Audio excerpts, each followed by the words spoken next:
USAID established field support to advance the field of broad-based economic development, or in today's vernacular, inclusive development. Over its tenure, field support became a highly used mechanism, securing more than $400 million in USAID buy-ins for project implementation. This high rate of utilization was supported and enhanced by a robust practitioner learning program, which is reflected in this conference. This conference is the final official learning event of the field support. The project closes in a couple weeks after 9 productive years of operation. Special thanks to USAID for making this event possible and support they have shown throughout the years. Learning under field over the last 9 years initially gave center stage to microfinance and micro-enterprise development. But in the past decade, much has happened to update our thinking about poverty reduction and facilitating inclusive economic development. In addition to the ubiquity of conflict, epidemics, and natural disasters that have adversely affected the economic well-being of millions throughout the world, we have come to know that poverty is caused and maintained not by a single one-dimensional factors alone, but rather by a complex array of interaction effects, feedback loops, institutional relationships, underlying structures, and ingrained habits of thought and action. Basically, we have called off the search for the silver bullet. Because of this broader understanding, the rise of systems thinking is gaining momentum. Today, we hear lots of talk about building inclusive financial systems, mobile money ecosystems, economic resilience of vulnerable populations, and making markets work for the poor. There has been a definite shift in perspective. Just as microfinance and other kinds of service delivery models have receded into somewhat into the background, the systems perspective is now coming to the fore. This conference gives primacy to the systems perspective while building on what we have learned in the past. The breakout sessions offer an opportunity to connect further with these changing perspectives along 4 learning tracks where field support has done much of their work. These are social safety nets, financial services, value chains, and vocational training. These tracks highlight much of our learning journey together as a profession over the last 9 years. We also have selected our keynote speakers because of their potential for disruptive ideas.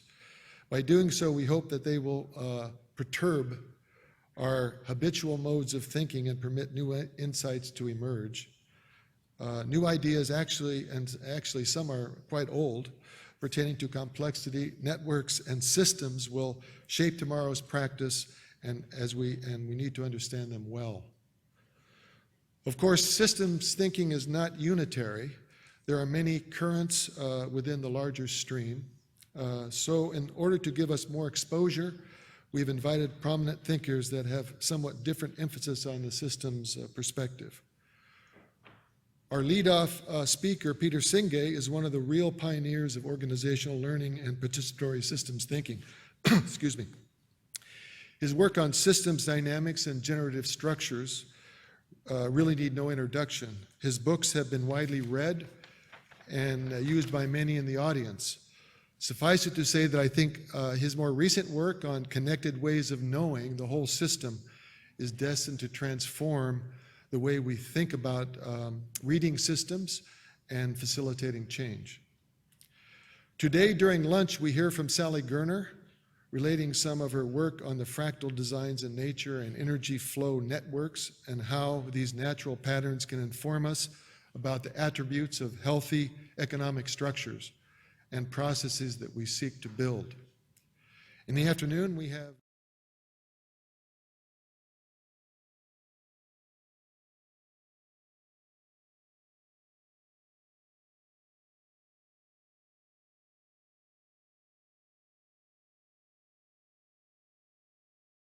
both our problems and our solutions. Tomorrow morning, we will feature Dave Snowden's work on different types of systems and the process of sense-making. His presentation explores how appropriate managerial insight and action are contingent upon the type of system you are working in, obvious, complicated, complex, and chaotic, as he states them. There is no one-size-fits-all. Right knowing and right action depends on the problem domain in which you're operating. In tomorrow's afternoon session, Eric Dirks and Mike Field attempt to grapple with and apply Dave's insights to real-world development problems in Kenya and Uganda. The discussion that follows should be stimulating interchange between theory and practice. All in all, we have, I think, put together, assembled a richly textured, forward-looking agenda that I believe engages with the new as well as builds on the past and makes a contribution to advancing our field, which is the keynote message. Let me now hand over the program to Peter Senge, our keynote speaker. I will let you read his bio, his impressive bio and accomplishments in the program guide, except for mentioning that the Journal of Business Strategy named him as one of the top 24 people in the world who has had the greatest influence on business strategy over the last 100 years, yes, the last century. I know he is ready to take us on a memorable, thought-provoking journey. Thank you, and I hope you really enjoy the interaction and are inspired by what follows. Peter, over to you.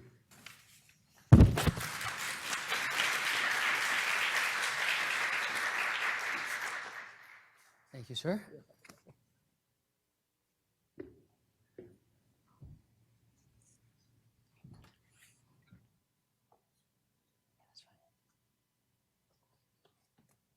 So, good morning, everyone.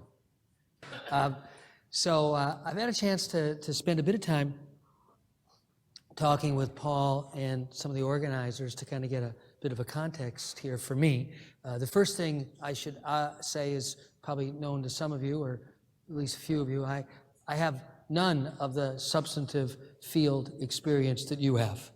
So I'm not here to give you any advice or suggest how you should do anything. It would be kind of stupid since I know so little about the realities that all of you kind of work in all the time. That said, I've had a lot of opportunities to visit and work with people who work in these realities. So I've kind of built some feeling for the challenges.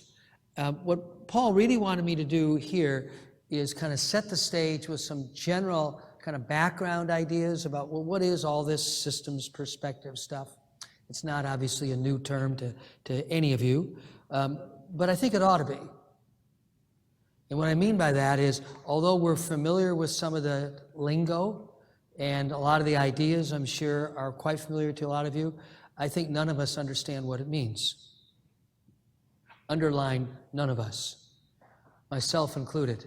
It really is the awakening of something that I think is very deep and will ultimately have transformative impact in all of our institutions over the next 2 or 3 generations.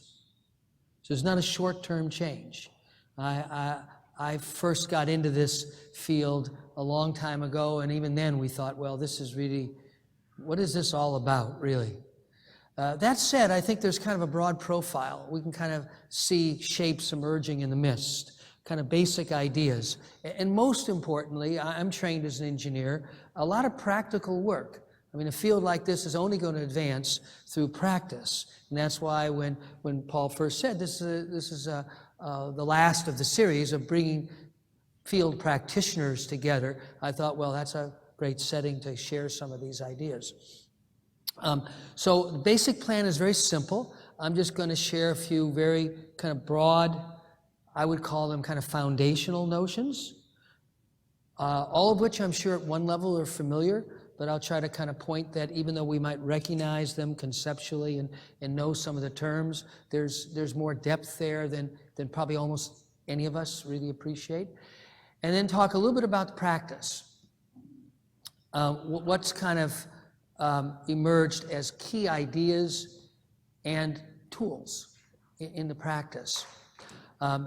and then we'll have a little time to kind of digest it all in terms of, well, where is this all heading? Which I think is the intent of the whole conference, is to give you all a feeling of how this field is unfolding and what might be important going forward. Now, throughout this, it's going to be lots of talking together. That's the only way to do something when so much is unknown. You know, for me to stand up here and expound to you about the systems perspective is actually pretty stupid, given that none of us really understand it very deeply. Maybe 5,000 years ago, we would have understood it. Maybe a few generations from now, we'll understand it. This is one of the little paradoxes, and that's why I kind of tossed that in. In many ways, I actually think the systems perspective is embedded in us. We do a lot of work today. The area actually I spend more time on personally than any is primary and secondary education. There's a wonderful movement that's been brewing for about 20 years in the US, different places around the world, of bringing the systems perspective as a foundational perspective into education. 5- and 6-year-olds get it very quickly. 8- and 10-year-olds get it pretty quickly. By the time they're 12 or 14 or 15 or 18 or a few years older, it gets harder. I don't know if I'll show it today, but I have a little video. It's the video I use more often than any, which is 2 minutes long, and it's 3 6-year-old boys sitting around a diagram they made up to understand why they had fights on the playground. And the diagram is a vicious cycle of mean words and hurt feelings, and more mean words and more hurt feelings, and then more mean words, and then more hurt feelings, and then a fight breaks out. And this is their words. They're literally talking about how we could intervene in this system. And it kind of blows people's mind. You know, how could such young kids be so able to do that? Well, that's what we've seen again and again, that the earlier you start, the more innate this is. We grow up in families. Regardless of the particulars of the circumstances, we all grow up in families. Families are systems. In fact, I would say in some ways, it's the archetypal system. It's the formative one for all of us. We grow up in networks of relationships. We play on playgrounds. We walk down streets. We live in communities. We are immersed in a reality of interdependence. Inescapably, it could not be otherwise. Life is interdependence. Unfortunately, then we go to school, and then we have, math and history, and then we have some science, and then we have this, and we have that. And the whole education process for most everybody, and obviously I'm now characterizing it in terms of those of us who get to go to, quote, good schools, advanced schools, is a process of fragmentation. And very steadily, as we understand it today, takes us away from this innate systems intelligence. School becomes about right answers and wrong answers, and kids figure this out pretty quickly. Obviously, school systems are a bit different in different countries and contexts, but at one level, they're actually remarkably similar.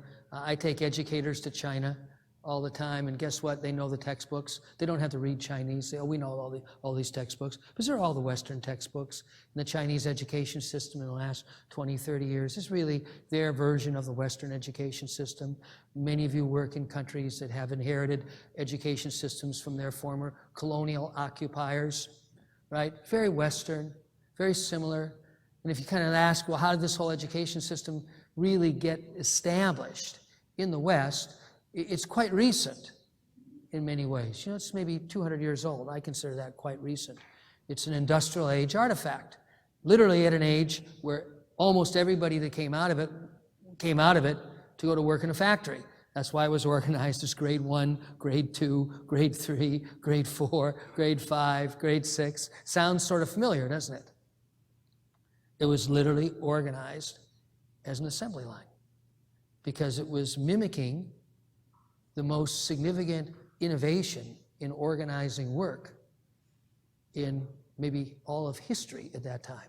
The assembly line was the internet of its age, right? It was totally revolutionizing how people worked together. Labor productivity in England went up over 100-fold from 1750 to 1820. It was a remarkable innovation. And I'm using this to illustrate a couple of things. One is, I think school is a great kind of place to start in reflecting on what's going on with why on one hand we have this innate systems intelligence, and on the other hand, we're so poor at bringing it into practice where we need it. And one obvious answer to that is in between that age of 5 and that age of 25 or 35 or 45 or whatever, we get highly overeducated in a particular system of education, which is not accidental. It has a history, it has roots, it has kind of guiding ideas. And its underlying theory of knowledge is based on fragmentation, in a word. Breaking inherently interconnected, complex subjects into pieces and then becoming masterful or expert around those pieces. Literally, the meaning of an expert in modern society is somebody who knows a lot about a little. Right? That's what an expert is. Now, that's also very relevant for all of us working in contexts. And again, I'll put myself in there as a fan and helper as opposed to a practitioner. Working in contexts where people and societies are not quite that far along in all the institutional infrastructures of modern industrial age society. And of course, exacerbated by the fact that many of them do have colonial histories, they're looking outside at the models of how they should be. You know, I don't know any developing country who doesn't want to create its version of the Harvard Business School, which is a really stupid idea. Not because I'm criticizing Harvard. If they were trying to copy the Sloan Management School at MIT, I would say the same thing. Because what they really need is cultures of entrepreneurship, how to create enterprises, you know, how to take initiative in seeing market opportunities. If you look at it just from an economic standpoint, they do not need to train people to go to work in organizations with 10,000 employees that they're going to manage somehow. That's not the fundamental need at all. Fundamental need is how you build enterprises that might over time grow to some substantial size. So the Harvard Business School is a terrible model. All the Western business schools are a terrible model if your real fundamental societal need is entrepreneurship. There are others, by the way. There are some alternative business schools in the world. Nobody looks to those because they're not kind of the icons of those former colonial powers. So the education system is a good one to look at, both because of its kind of metaphorical meaning, but also its practical impact. Somewhere along the way, we lose or we find withered our innate capacity to think systemically, to organize and work together to accomplish things in really complex environments, to build enterprises, to create, to be generative. I mean, this is a little footnote, but it's no coincidence that a lot of our most successful entrepreneurs, even in this country, all dropped out of college. Right? Bill Gates, Steve Jobs, Michael Dell, all dropped out after 1 year of college. Is that a coincidence? Or does that tell us something about it simply wasn't meeting their needs at all for what they saw as what they were genuinely interested in their life? So the Western education system is a fundamental problem, and it's also a fundamental opportunity when you understand its limits, that if those societies that are earlier in developing their educational infrastructures could really be thinking about what do we fundamentally need? What are our societal needs? What does it mean to grow and develop as a contributor, whether you're in business or in government or some sort of civil society enterprise, and keep focused on that and let go a little bit of this mimicking, following the path of the ones who've already made it? It would actually help a lot. So kind of using that to open the door. I'm trying to kind of keep us kind of grounded in a few kind of institutional realities, because that's the realities you guys work in, and certainly has been for us. You know, everything we've learned about this system's perspective has been learned by working with businesses, schools, governmental organizations. How does it get ingrained to some degree? How does it become embodied? So let me back up and say just a few general concepts. What's the it I'm referring to? Again, there's some really obvious parts of it. A world of interdependence. Okay, so the systems perspective always starts with recognizing interdependence. all the people who were necessary to allow all of us to be in this room. You can take any situation, and with just a moment's pause, just write a list of the names of all the people that were important for getting you here in this room, and all the people who were important for actually producing this event, from the technical production to the organizing. You can't take anything. And very quickly, you'll see a web of interconnected activities and people. One of the simplest practices I've ever found that really kind of gets people thinking about this, I first found this practice implemented in Hewlett-Packard. It was the most financially successful part of the business, and the one that had grown to the largest size. HP is a lot of more or less separate businesses, very much decentralized philosophy historically. These are the people who made the little cartridges called the Ink Supply Organization. And it was the largest and far and away the most profitable part of the business. There were periods of time where I think if it hadn't been for that one division, the whole enterprise probably would have collapsed like a lot of its peers did. They had developed a practice amongst engineers. I'm just going to give this example to illustrate. It's actually not hard to get people to appreciate interdependence. Here was the practice. And they had a very clear goal in doing this, and this is amongst a workforce of 65, 70% engineers, graduate degree, certified engineers, so very technically sophisticated workforce. You might say maybe not so socially oriented, but that's actually not true. That's often a stereotype of engineers. They just want technical fixes. So the practice was very simple. They would have people come together, identify something they had accomplished within the last year that they were really proud of. There's always some sort of technical accomplishment. Identify an accomplishment you were really proud of, and now start writing down, just as I was kind of suggesting a minute ago, all the people without whom you wouldn't have been able to accomplish it.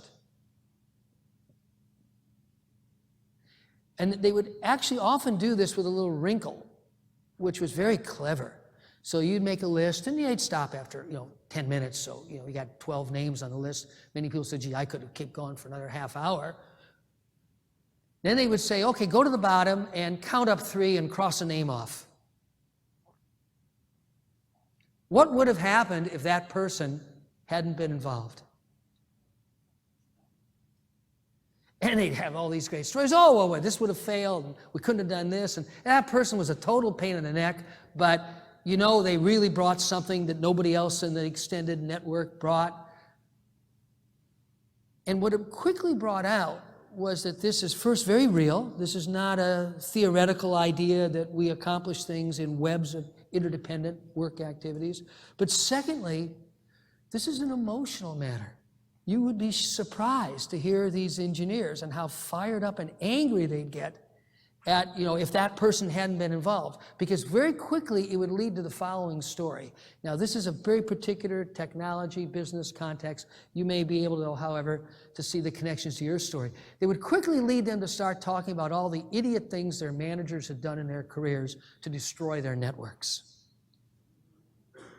Right? Because the managers are always coming up with great ideas, usually to minimize cost or something, and reassign a bunch of people over here, reorganize over here, with not a clue at the impact it would have on what they called their knowledge networks. Their networks of interconnected, interdependent work that they understood intuitively very clearly. And as I say, it took very little effort to bring it out into the open and very quickly identify how important these networks were to them.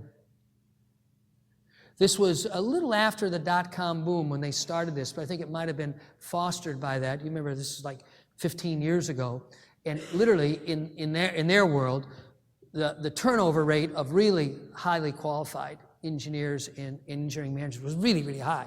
Everybody was jumping from one company to another because you had all this explosion of economic opportunity, and people, the old joke in Silicon Valley is everybody took their resume to lunch because you never knew what was going to happen at lunch.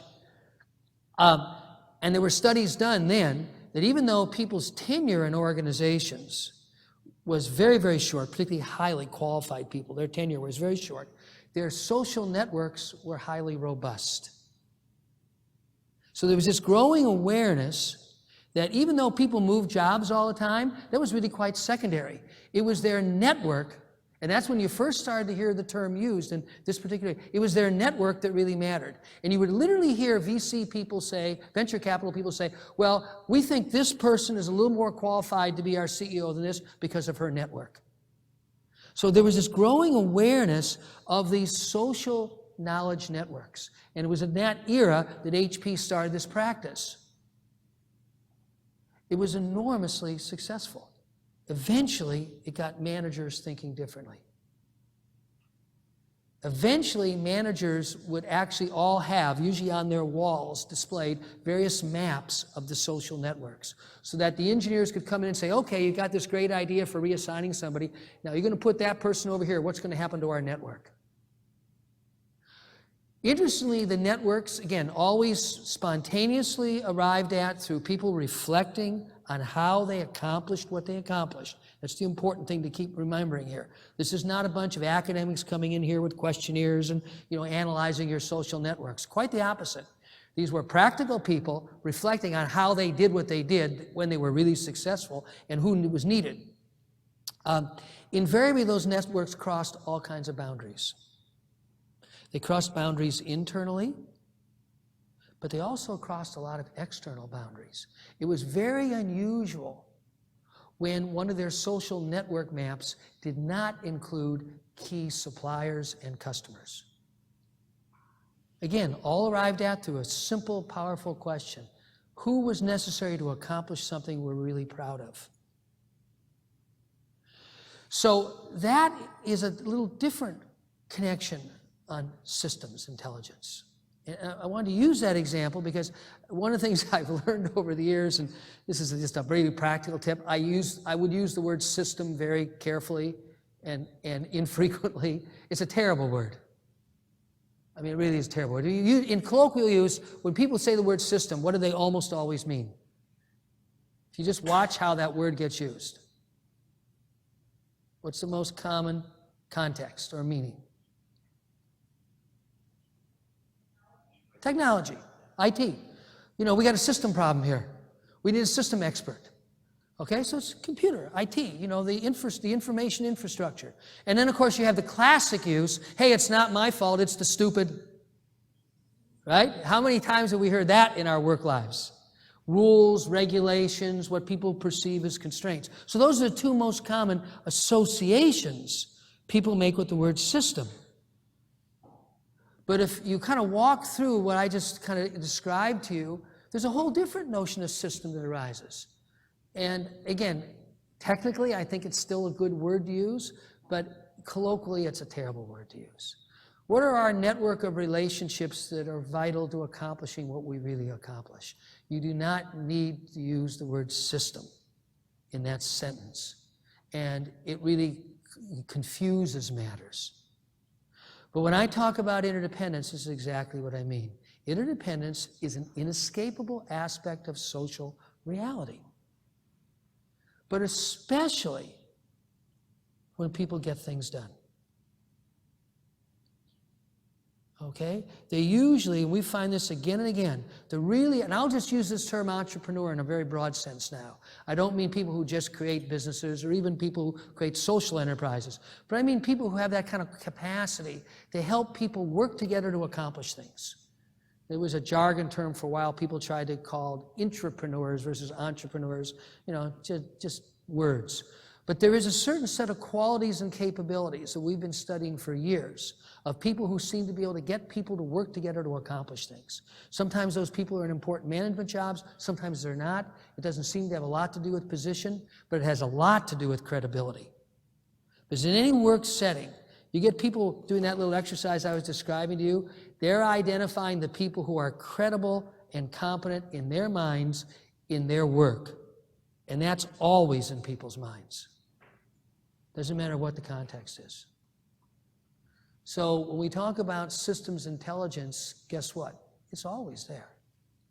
It's interesting, though, the HP story illustrates it. It tends to be made invisible by the normal hierarchical picture of an organization in the normal way we define accountabilities. They used to have this old saying in the Army, the key to getting anything done in the Army is to know how to work around your boss. So everybody is aware of the informal networks that actually are necessary to get things done. And then you've got the formal hierarchy. Now, what happened through that work at HP, and it's a really good example of kind of the practices here, by making the informal networks more visible, which is basically all they were doing. They were taking something that was in the implicit or almost tacit domain. People knew these, they understood them, they were very aware of them, but they were invisible formally. By making them more visible formally, their management practices did start to change. So as I was saying, when they would reorganize, they would have to look at the networks and take those into account in any reorganization or reassignment of people. Gradually, over time, they redefined the role of the hierarchy in a very appropriate way. How do our hierarchical structures support our informal structures? That became their operating definition of how to define good management jobs. Roles, responsibilities, formal accountabilities, you know, the nuts and bolts of management, all of which is perfectly appropriate. Please don't mishear me. This is not an either or, good, bad. You need the formal structures. The real question is, what's the purpose and function of those formal structures? And they got very clear that the real purpose and function was to support the informal structures, because it was the informal structures that were generating value, period. They wanted to understand innovation, they always had to understand the informal structures. They wanted to understand where there were blockages in certain innovations they were pursuing, they would analyze the informal structures. Where were the disconnects? And then gradually, over time, very naturally, what became primary was primary. What allowed us to accomplish the things we really want to accomplish. And then you can ask very sensible and different questions about the formal management structures. How do they help? So this is the world of interdependence. It's not abstract, it's just subtle. It's not an intellectual artifact, it just tends to be highly invisible. Now, there's a couple other aspects that I just want to kind of get out as basic ideas that I consider kind of the foundational aspects of this, quote, systems perspective, knowing again that, as I've already said, that use the term lightly. For the next 2 days, I think it's a great kind of organizing theme, but when you go back to real work, you know, don't tell people, hey, we spent 2 days talking about systems. They'll go, oh God, I wish somebody could fix ours, you know. Second is they're causal. And I'll explain to you what I mean by that. So again, I tend to regard the family as the archetypal system. It's archetypal, one, because it's ubiquitous. It's archetypal also because it's so formative. Most of our intuitive understanding of systems arises in our families because it starts so early. So it's very formative. How many of us, you don't have to raise your hands here, but how many of us have ever seen families that produce suffering that nobody wants or seeks to happen? Okay? We can all think of tons of examples of mental, emotional, sometimes even physical suffering produced in families that nobody intends to happen.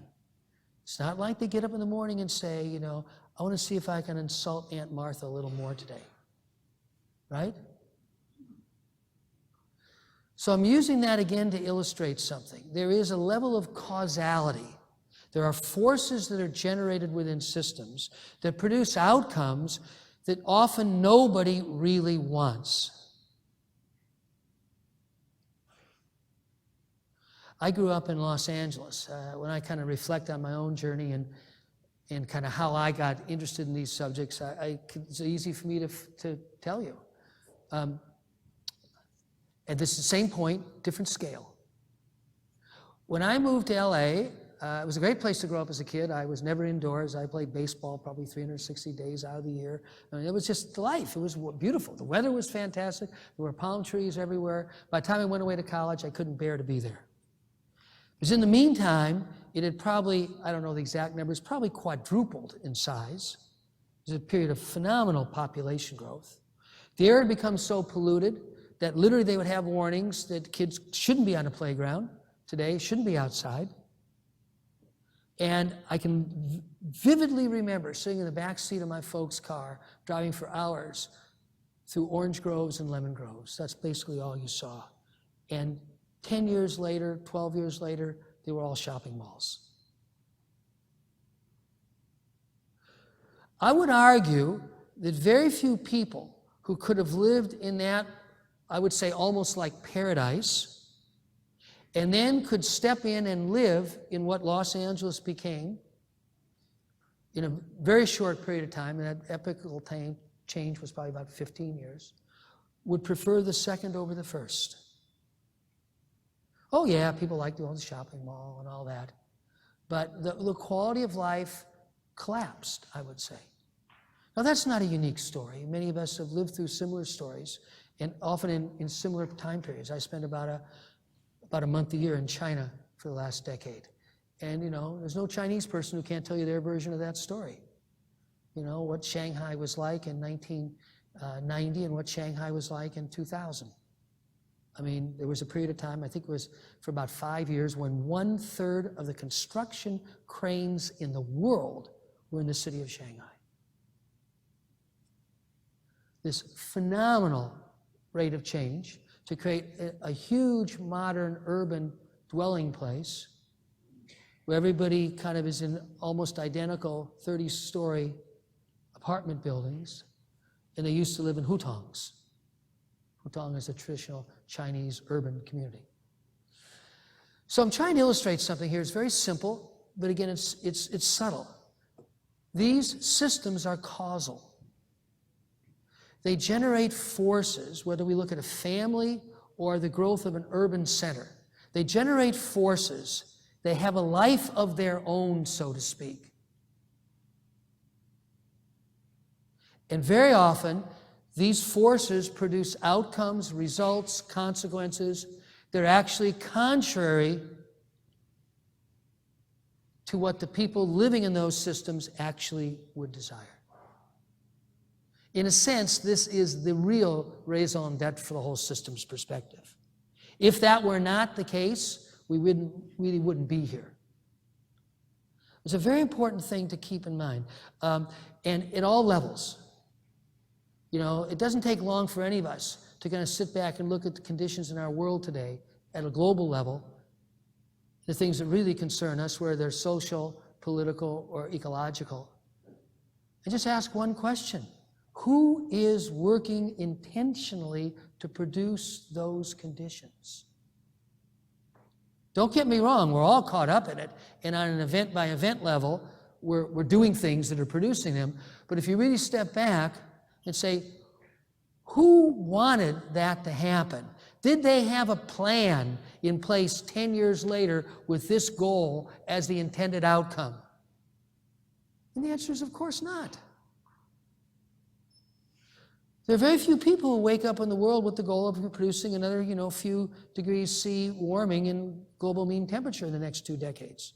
And yet we're doing a phenomenal job together of producing just that outcome. There are very few people in the world living in areas of conflict, even though we know when you get embedded in those settings, your mindset really does get altered or evolve to a point where you really becomes an us versus them world. We know that. Still, if even those very same people step back and as a 3 or 5-year-old early in their life journey said, do I want to live in a place where we hate the people on the other side of the river or whatever? And of course they would say no. So this is really the kind of, I would say, the heart of this whole systems perspective. Systems are causal. They generate forces which produce outcomes consistently, not randomly, not accidentally, consistently, that by and large, most people, maybe in many cases, nobody actually wants. And the reason I say this is kind of the heart of the whole matter is for those of us who are busy working to try to improve things in the world, well, we always have this question kind of staring us in the face. Are we working at a level, at a depth, at a kind of fundamental change level that really will cause the systems that prevail to function differently? Or are we just coping with the problems and helping people cope with the problems? Don't get me wrong, coping with the problems is actually a legitimate thing to do. The person shows up in the emergency room, You do what you do in the emergency room. You cope with the problem at hand. Now, I've heard this analogy used so often in the development field. We're a development MASH unit. We're out there in the field of combat trying to help the people cope with the extraordinarily difficult circumstances they find themselves in. That's good work. Of course it's good work. And it's totally inadequate. One of the organizations I've been around for about 20 years and really admire a lot is Oxfam. And of course, Oxfam, which literally stands for Oxford Famine Relief, originally founded in Oxford. They're an international, aid, disaster, response, reaction organization. It's always been part of what they've done. But they've always been very, very clear that that's just the opening of their engagements. What they're really trying to do is transform the conditions to produce rural poverty. That's their real purpose. So how do we engage in reacting to the symptoms of imbalance in a fashion that we're also dealing at this deeper causal level? How is this system functioning that will in fact produce additional disasters? We can be confident of that. And how do we understand the two so that we can do both? I mean, that's a huge challenge, but it's probably accurate in characterizing a lot of the work all of you do. So please don't mishear me. I'm not saying reacting to the crises is not worth doing. Many people would argue that, just intellectually. Well, you just, prop up a system that should die anyhow. But I think that's just too simplistic. And the real question is, how do you do one in a way that allows you to also be doing the other, or that kind of opens up or increases the possibilities? So this whole notion that systems are causal is fundamental to those of us who are interventionists, change leaders, whatever term we'd like to use, because we would like our efforts to be having an impact at that systemic level, not just at the symptomatic level. And lastly, there is an aspect of the systems perspective that actually is what I really had in mind when I said what I did at the very beginning. None of us understand this. This is going to take generations to really have some internalized and large-scale appreciation.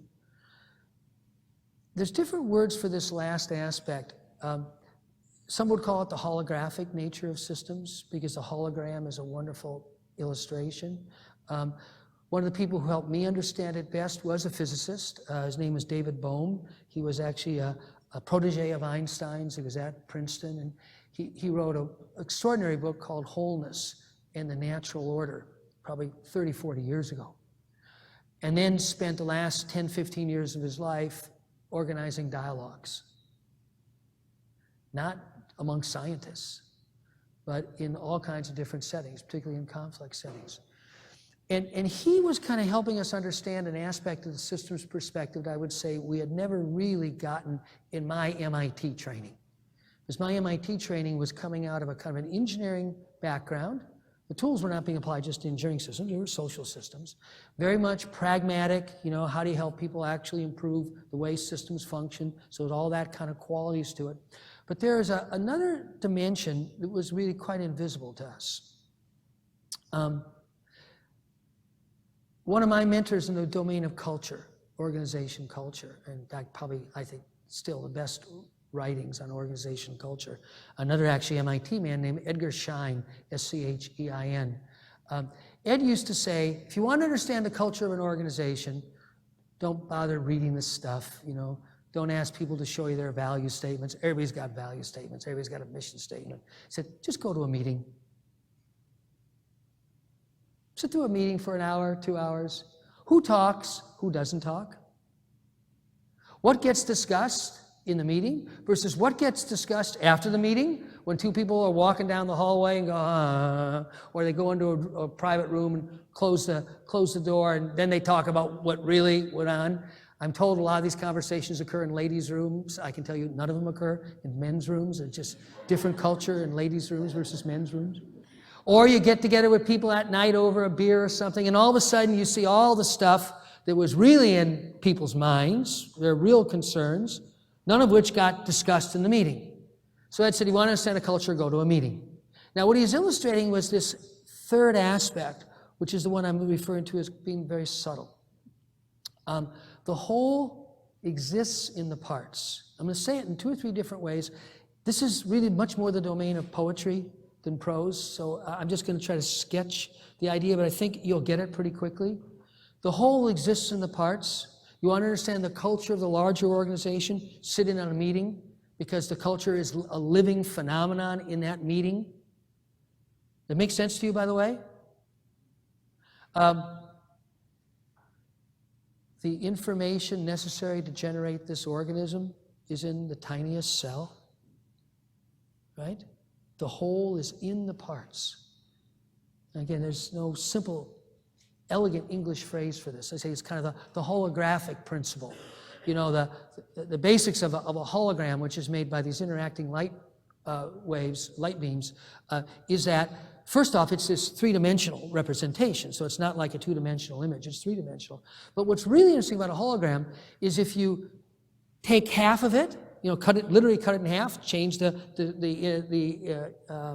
place where the light waves are interacting, make it half as big, the whole image is still there. You cut that in half, the whole image is still there. You cut that in half, the whole image is still there. That's why it's called a hologram. No matter how small you make that screen upon which you're generating the image, the entirety of the image is there. It's very counterintuitive. It's exactly the opposite of a two-dimensional representation, where if you cut it in half, you got half the image. So the system lives in the elements. So I say this is the hardest and kind of most subtle aspect of the system's perspective. Enormously practical if you really understand it. The whole is present in the parts. And here's the whole language of parts and wholes is really problematic. Again, keep in mind in our education, cultural context, it's very machine-oriented. So we think of a machine as being assembled from a bunch of parts, which it is, right? Let's think of an automobile and all the parts that go into it. Think of your computer and all the parts that go into it. And it's kind of assembled from the parts. That's not the way a living system works. In fact, the most consensual definition or founding idea, this definitional idea of a living system today, what distinguishes a living system from a non-living system is called autopoiesis, self-creating. A living system creates itself. Autopoiesis. The word poiesis is the same Greek root of the word poem or poetry, to create, self-creating. By the way, by contrast, a machine is defined as an allopoietic system, created by another versus created by itself. This system creates itself, right? Every single cell has been replaced within 7 years. Many of them are replaced within hours. It is a living capacity to produce itself. And the same is true of social systems. They're obviously a different order than biological, organismic systems, but they're the exact same. Culture, beautiful example. There's no such thing as the culture of an organization, the culture of a community, the culture of a society, except as it's created in the moment as people are interacting with each other in whatever setting they're interacting. So culture is a kind of living phenomenon, continually being regenerated.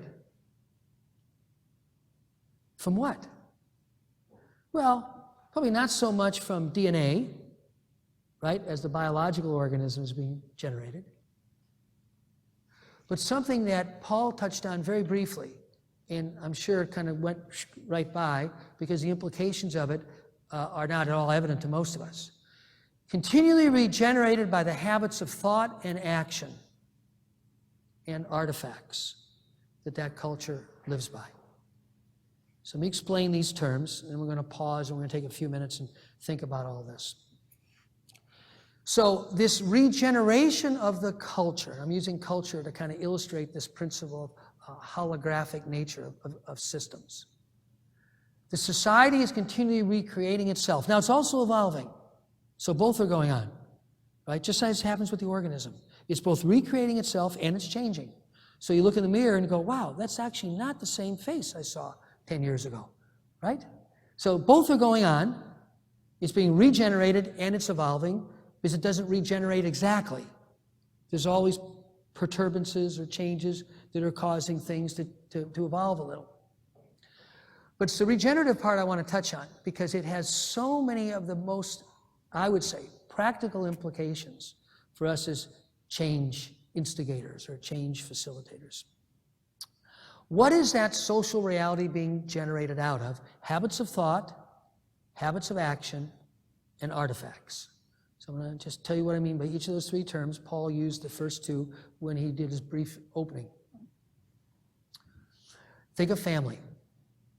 Again, look at the patterns that recur in whatever family system is the easiest one for you to focus on, particularly the ones that you would consider problematic, because that's where a lot of the learning is most important. Notice the habits of thought, the assumptions people have about the others, and how they play a role. Notice how often, and you can see the exact same thing in a working team, which has a lot of the classic dynamics of a family. One person says like one or two or three or four words, and then the other people are already completing the sentence for the person. Otto Scharmer calls it downloading, that in our normal modes of listening, we're just hearing what we expect to hear, even to the point that we just stop listening. Right? You just stop listening. Oh, I know what she's going to say. I know what he's going to say. Oh, well, I know what. We don't even say that consciously to ourselves. But that's a deep habit of thought that's being triggered by the circumstances of somebody starting to say something. Sometimes it's just the buddy. It's just the person, right? They don't even have to open their mouth. And people are already saying in their own minds what they expect to hear. Habits of action are the ways we interact based on that. Very, very habitual. And artifacts are everything else. So, for example, people often say, well, don't you have to change the metrics to get a system to work differently? And the answer is often yes. The metrics are important artifacts. People measure what they think is important.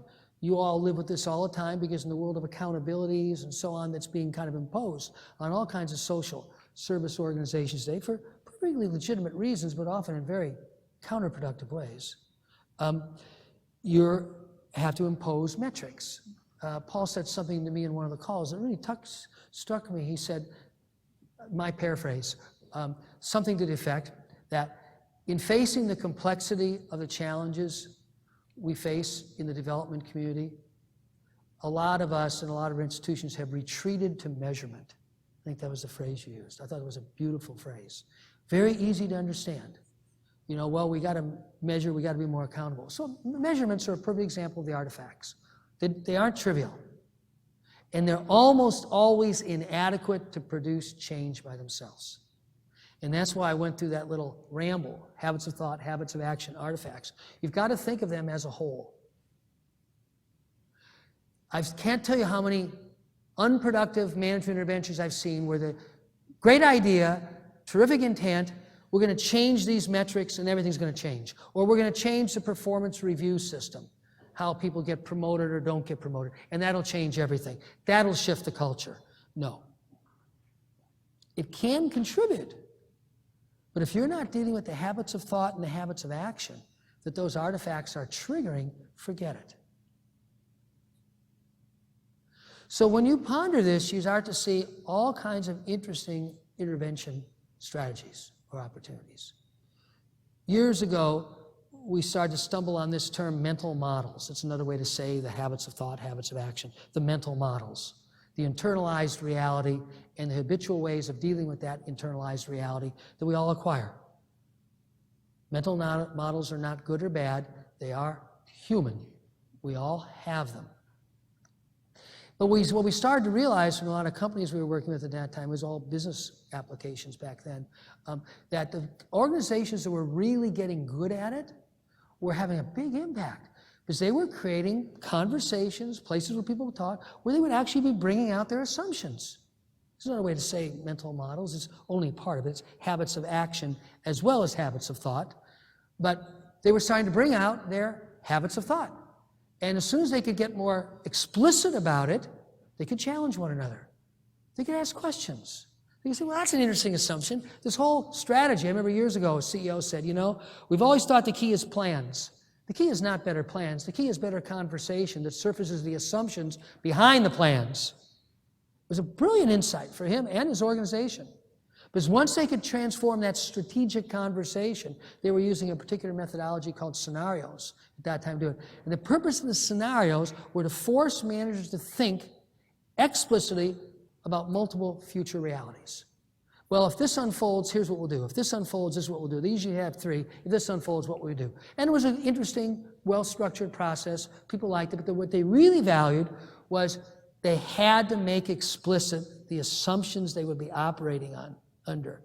And he said, what we've found is over the years, the only thing you can say for sure about any plan is it's wrong, right? There's no such thing as the perfect plan. But of course, in this day and age, more and more people understand this, the need for this, but they don't necessarily understand how to do it. We need to be much more adaptive. We need to have a plan, and we need to be able to learn as we go. We need to be able to see what's arising that counters our plan, see where it's working, where it's not. And so you have all this really good thinking on adaptive leadership and the importance of adaptation, all that. The problem is they totally miss the key ingredient, which is reflection. If you're not creating a reflective environment where people can be surfacing those assumptions, the adaptive capability is very limited. Because it's literally the awareness of our assumption that leads us to see some new data, some new development that contradicts the assumption. We go, we had that wrong. Therefore, we do need to make this sort of adjustment. One of our teachers in this field, deep teachers, a man named Maturana, Chilean biologist. I'm sure probably none of you have ever heard of him. He's quite famous in the country of Chile, quite famous in the world of biology. I really do think of him as a kind of an Einstein-like figure in biology. He's had extraordinary contributions, and he's extraordinarily articulate about the meaning of his biology work for all of us. His seminal contribution, by the way, he created the term autopoiesis. That's how it became popular in biology. But well after that, he developed what's called the Santiago de Chile, the Santiago theory of cognition. How is it that a biological entity produces something we would call awareness or perception? That's been his lifelong question. And Umberto kind of summarizes the gist of this for us human beings in one, because he's interested in living systems broadly. One simple phrase. He said, "It is only through reflection that we change our history." It is only through reflection that we change our history. The power of reflection, the power of creating conversations, spaces, settings, where people can have a reflective conversation. Gee, we're doing that. Why are we doing that? This is kind of a big surprise, not just how do we react to it, but why is it a surprise? Why do we call this a problem? Maybe you just let it go and live through it. So what interrupts the problem reaction cycle, we have a crisis, we got to react. We have a crisis, we have to react. The way, so many organizations and people in your field live, in all fields, not just your field, is the pause of reflection. Why is it a surprise? Why didn't we see this coming? What was it about the way we were thinking that blinded us to this possibility? Oh, there were some people, local people who were worried about that. We didn't pay any attention to them. Why did we not pay attention to them? See, those are all reflective questions. And what we've seen is a single profoundly impactful element of any strategy for change is how do you recreate genuinely reflective spaces. Now, I'll be very tangible about this for a second. That means people need time for real conversations. I know that's mundane, but it's often where it comes down to. Is there an understanding of the importance of reflecting on our strategy, reflecting on how things are going, these pauses, as opposed to just, the meeting with 2 hours worth of work and 45 minutes to do, the typical meeting, and we're in this foot race to get through our agenda, and the meeting's organized in a way that nobody would feel comfortable or safe to reflect anyhow. They're sitting around a big long table and they can't even see or hear each other very well. It's not about reflecting, it's about, listening to somebody tell us what we're supposed to do. All the things we do to create the artifacts that undermine developing a habit of reflection. Conversely, when there is an appreciation of the importance of reflection, and time is built into the work reality for reflection, it makes an amazing impact. So I'm going to pause in just a second, give you a chance to chat a little bit, and we'll kind of open it up. But one last story to illustrate this. This is actually another one from Hewlett-Packard.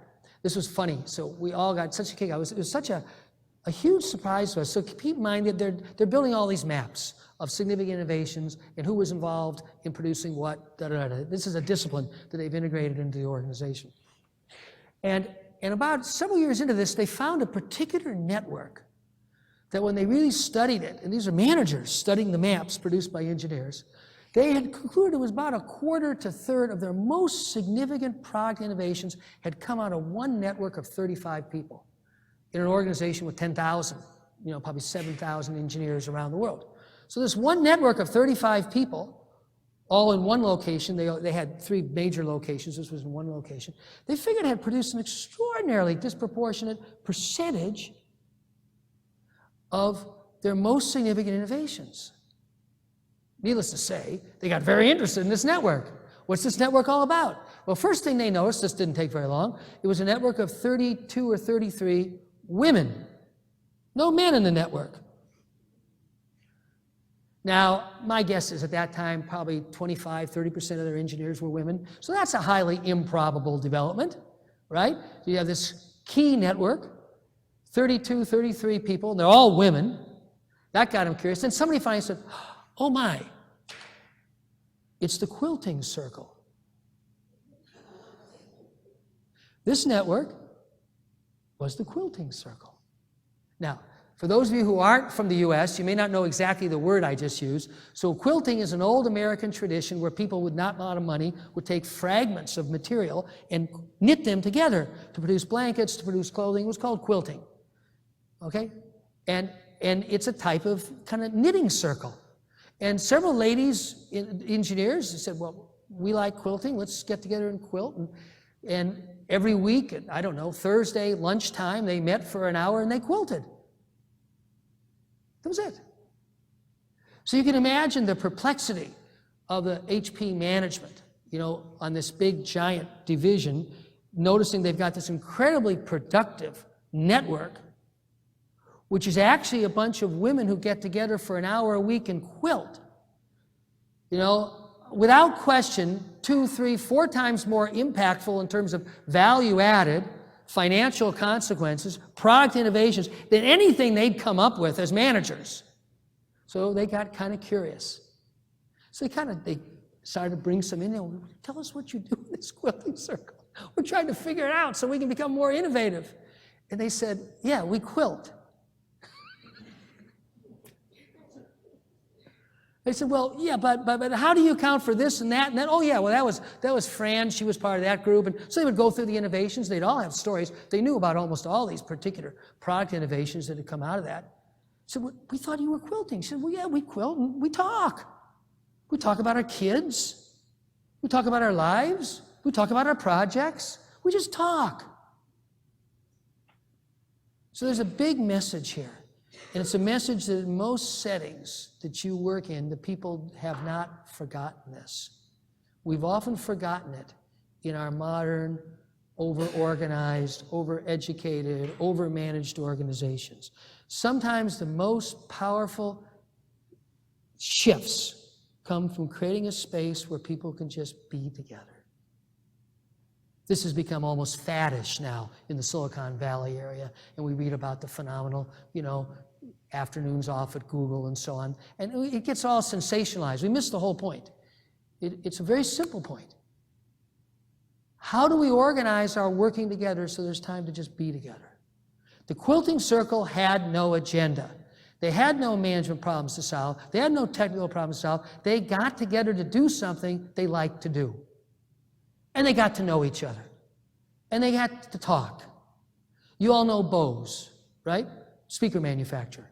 Anwar Bose is an MIT guy, an MIT electrical engineering professor. Anwar, who people in the company thought was kind of quirky, had this rule. His rule was no coffee or tea at your desk. And you go to any Bose facility, they had really nice places before it was faddish to have your own little coffee shop. They always had these great places where people go have a tea or a coffee. Because he was absolutely convinced those conversations over tea or coffee was where most innovations would occur. Because all of a sudden you're visiting with somebody you don't normally talk about, they're not in your direct line of report, you're not just working on the same project, you're working on a different project. He said that's where all the innovation occurs. So there's a real deep principle here, and it isn't really about Silicon Valley or HP or Bose. How do we create spaces, time, settings, and sanction people just being together? I know that may sound kind of paradoxical, but that's why I told you the story of the quilting circle. You can kind of embrace the paradox. Eventually, the managers in that division did embrace it, and they realized this is really important. Just like Anwar Bose and a lot of other great innovators understand, let people hang out. How do we do that in our work? How do we give people the opportunity? We just come to call it, generative social spaces, where they can just talk. So we're going to do that here for a couple minutes. Okay, I've talked more than enough, I'm sure. I've tried to touch on a lot of the kind of key ideas on a line systems perspective, tried to give at least a few examples of practices, and just underscore the fact that this really is a very practical field. There are lots and lots of tools, but I've put out a lot of information. You haven't had much chance to have a social space. So why don't you just take a few minutes. The tables are maybe a little big, but most of you only have 4 or 5 people around the table, just so you can hear each other. And take a few minutes. What's one thing that I might have touched on that could be really helpful or relevant for the work you're doing? Maybe something you're already kind of thinking about. Maybe something you're already doing, or maybe something that is kind of cooking as an idea, but hasn't really kind of gelled yet in your network of collaboration. And then after about 5 minutes, we'll come back together and just talk for a bit. Okay? What's one thing here that actually might be useful?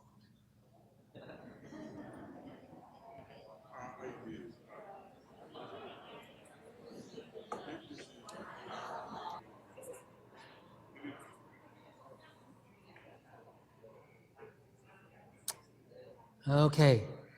So we're just going to continue the conversation all together.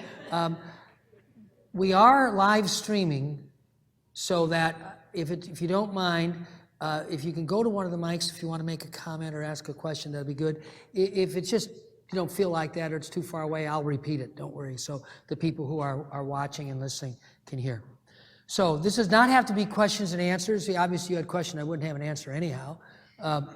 So it doesn't mean I might not have a reflection or a thought in response. That often does happen. But please, you don't feel limited to just asking questions. It could be something you found yourself talking about to just be useful to other people to know. So what were you up to? What were you talking about? What would be useful to kind of bring back in? This is the first of a 2-day conference. So one of the ideas here is to start to get out in the open. What are the questions, the issues, the kind of stuff we're really wrestling with, that if we had it clearly in mind, as we go through these 2 days, it would help us. Okay? So, anything that would be useful to kind of bring out for everyone to be aware of? Please. Yeah, you're right there, if you don't mind. Yeah, thanks. Well, we talked about the fact that in our organizations, what we do is we put together proposals in a very mechanistic way. Right. And different people are in charge of different parts, and then somehow there's some poor soul who has to integrate the whole thing. Who has to what? Integrate the whole thing. Integrate all these different proposals. Meanwhile, we reflected that there's a matching parallel on the other end of the donor who also went through the similar mechanistic process of putting the RFP together. Yeah. Who also had some poor soul who tried to make sense of it at the end. And then we're in this perfect dance with each other. Interesting. Interesting. So we need a poor souls gathering. The question that I wanted to ask you, if Sure. I may, is what do you see as a relationship between listening and the quality of reflection that's possible? The quality of listening and the quality of affecting the quality of Yeah. reflection. Yeah. I think it's, when all is said and done at the individual level, there's few things we can do that'll allow us to be more impactful. and continually cultivate our capacity to listen.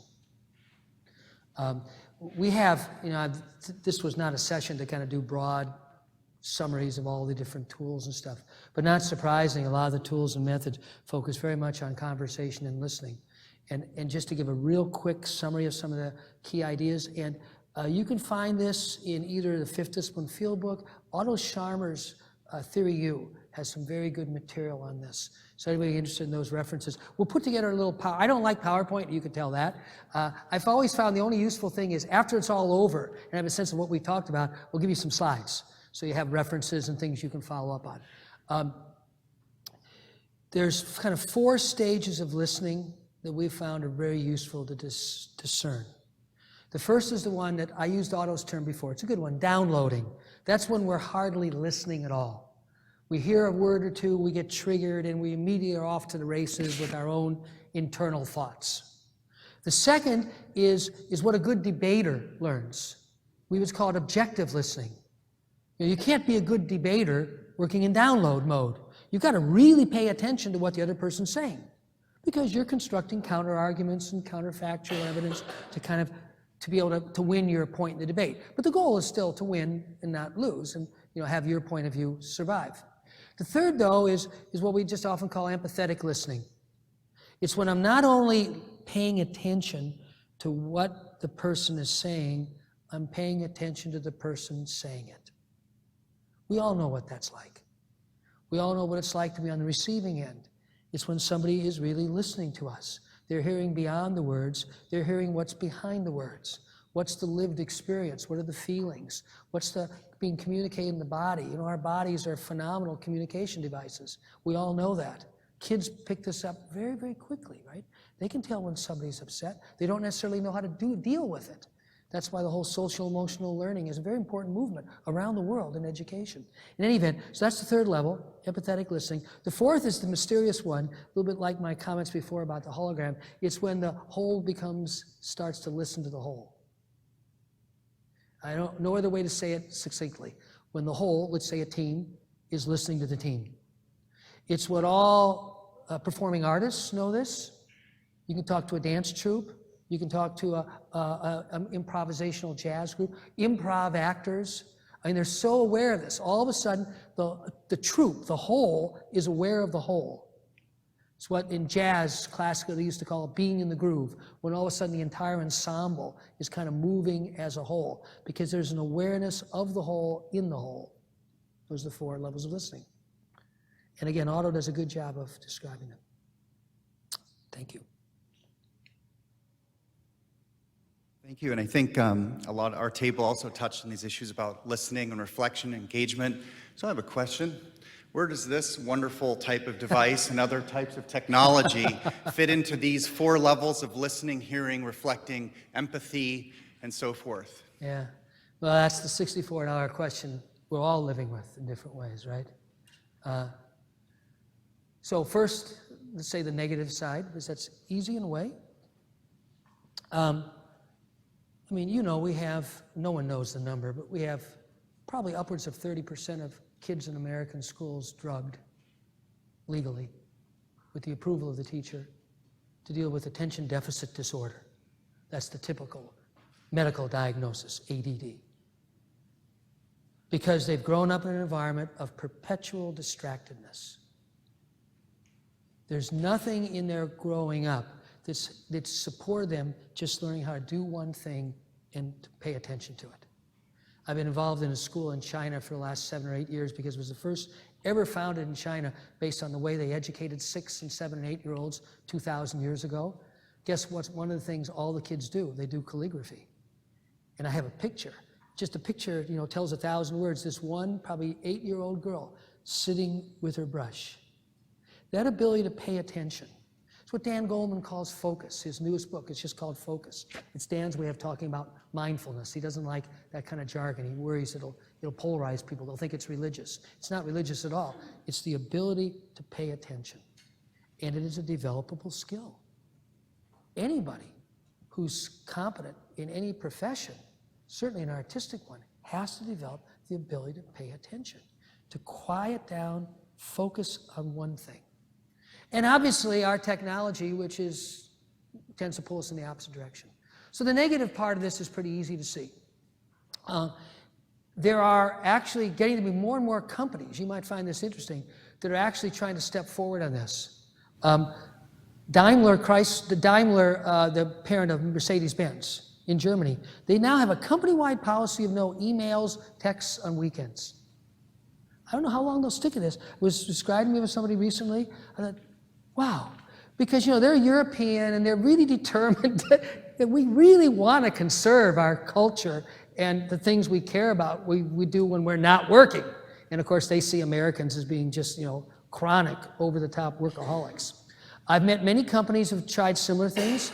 There was actually a study done in England, British Institute of Health, tracking, I thought this was brilliant. It got a little bit of coverage in this country, but not really enough.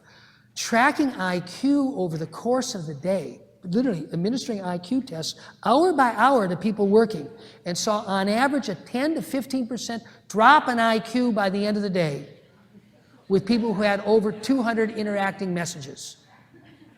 The ability to pay attention. Okay? So the negative side of this, I think, is evident to us, and at least in a few cases, people are doing something about it.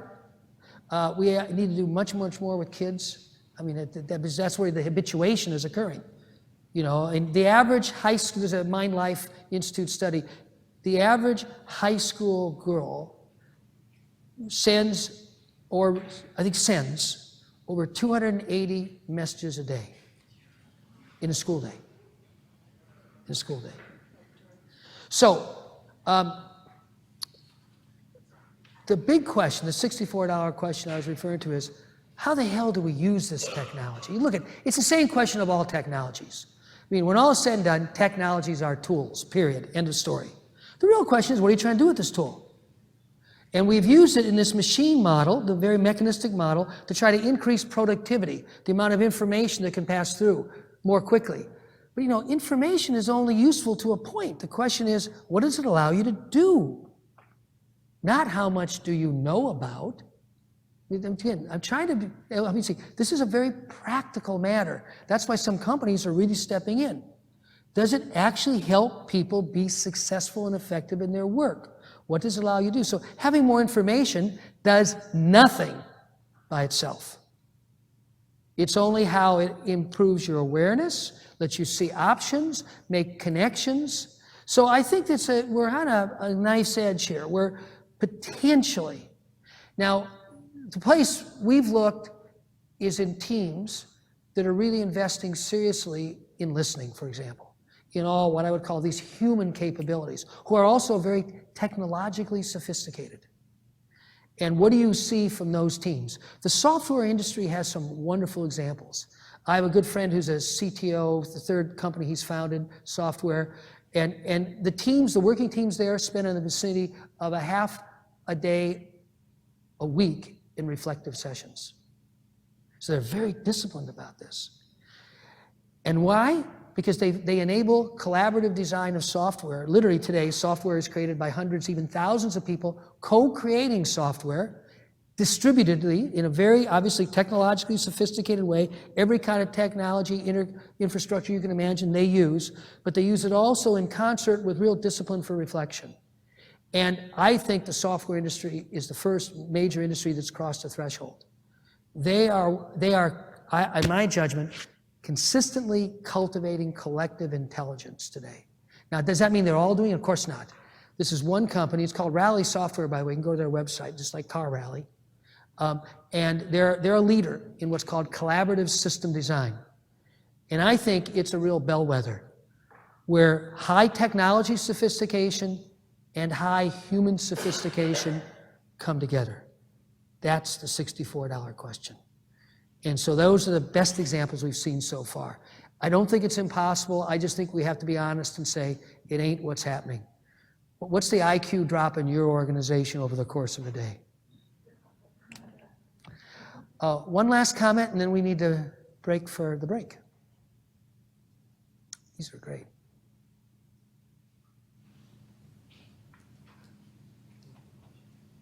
Anybody just want to say something? Yeah, come on up. Great. Hi, Hi. How does this square with, there's been a lot of work, research into the power of introverts too, and solo working as well, and Yes. how that is critical too to coming up with Yeah. brilliant ideas and things like that. So how does that mesh with, the collaboration? I think it's perfectly compatible. I knew a lot of those people. In fact, my good friend at HP, who was the research and consultant on that project when it was first starting, I think almost anybody who would know Dennis would call him an introvert. Very quiet, great listener, not the sort of person who needs to take up much airtime ever. That's one of the reasons he was so good at fostering the work. I think when you really pay attention, let's just use the listening and conversation as a focus on this.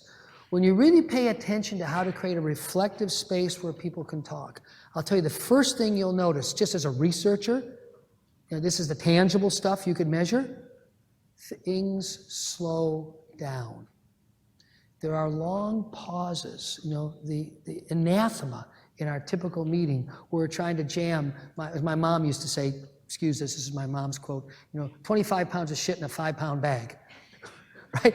This is intense, things slow down. The people who are more introvert, we use that term, love it, because oftentimes they don't make a comment ever because they won't push their way in to the aggressive kind of conversation they're used to. And all of a sudden, guess what? You start to hear everybody's voices. And the introverts, the people who maybe sometimes they process information very differently. We have an adopted son who's native, and just being around him as he's grown up, he processes information so differently. Everybody always called him slow. So no, just give him a little time. He's processing all this information in a very holistic way. And when he has something to say, he's really thought it through. But he would never push his way into a conversation. But when the conversation slows down, there's room for all the voices. Roberto, I think he's got to send us on our break. And by the way, I'll be around for a while, so please come and grab me at the break, and I'll pop up in during lunchtime to listen to Sally, and so please don't hesitate to grab me. Let's give a warm round of applause for Peter Senge.